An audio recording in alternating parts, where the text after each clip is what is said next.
வீட்டுக்கு வந்துட்டேன். நோபிட்டா, வீட்டுக்கு வந்தவங்களுக்கு ஒரு ஹாய் சொல்லிட்டு போக மாட்டியா? மாலை வணக்கம். மாலை வணக்கம். மாலை வணக்கம். வாவ், எவ்வளவு அழகா சொல்றா. இந்த சின்ன வயசுல இவ்வளவு பொறுப்பா. நான் என் பேரை கூட எழுதுவேன். அடேங்கப்பா, அவனால அவன் பேரை மட்டும்தான் எழுத முடியும். அவனுக்கு இப்பதானே 4 வயசு ஆகுது. என்னாலையும் தான் என் பேரை எழுத முடியும். பாருங்க.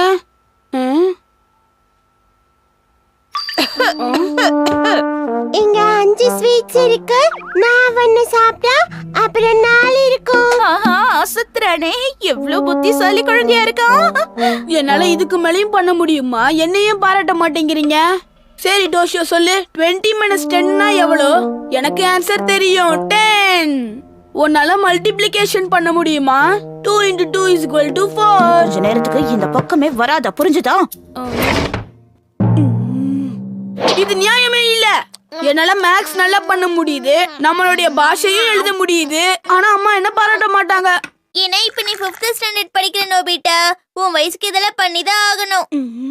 அதை விடு, குழந்தைங்கள தலைமையில தூக்கி வச்சு ஆடுறாங்க. உன் பிரச்சனை எனக்கும் புரியுது. என்னால மறுபடியும் ஒரு 4 வயசு குழந்தையா இருக்க முடிஞ்சா நல்லா இருக்கும். அப்ப என்னையும் இதே மாதிரி பாராட்டுவாங்கல்ல. சரி சரி, நீ நினைச்சத பண்ணலாம். பண்ண முடியுமா? Read life mission. Read light மிஷினா?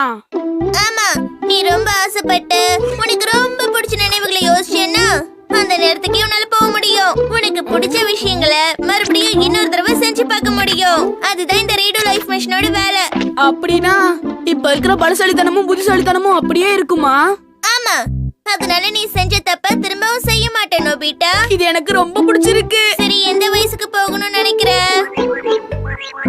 4 வயசுக்கு போகணும்னு ஆசைப்படுறேன். இததான் சொல்லுவேன்னு எனக்கு அப்பவே தெரியும். 4 வயசுக்கு போ.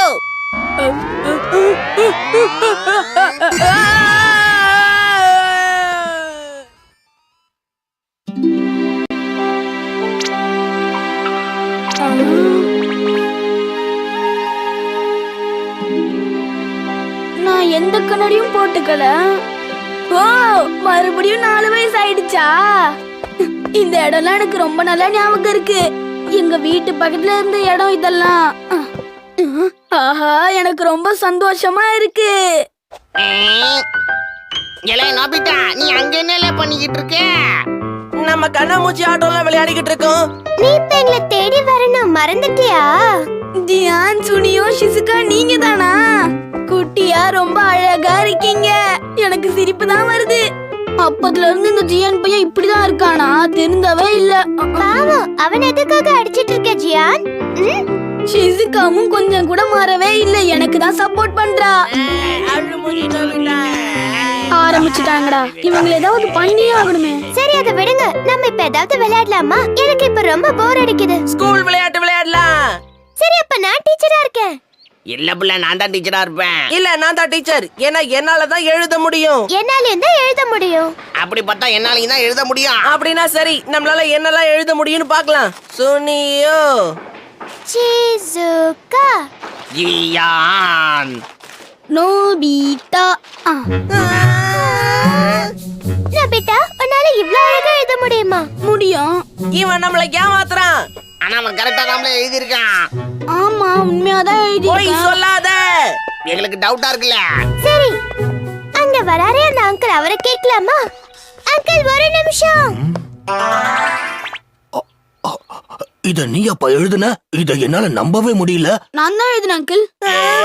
இவன் கரெக்டா தானே எழுதியிருக்கான் அங்கிள். ஆமா, அதுவும் எவ்வளவு அழகா எழுதிருக்கான். நோபிட்டா, எப்படி உன்னோட பேரை நீ அழகா எழுதுன?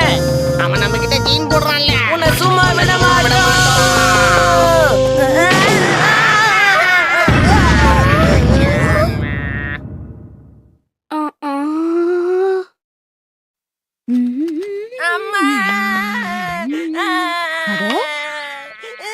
மறுபடியும் நோபிட்டாவை யாரோ அழ வச்சுட்டாங்க போல இருக்கே. ஆஹா, எதுக்குதான் இவன் இப்படி அழுமூஞ்சியா இருக்கான்?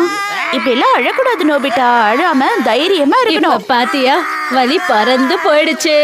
ஆண்டி, இவங்க தான் அழறாங்க, நோபிட்டா இல்ல. நோபிட்டா தான் இவங்கள அழ வச்சுட்டான். என்னது நோபிட்டாவா? என்னால நம்பவே முடியல. நான் எதுவுமே பண்ணலம்மா, அவங்கள தள்ளி தான் விட்டேன். அவங்க காயத்துக்கு மருந்து போட்டு விடுங்க.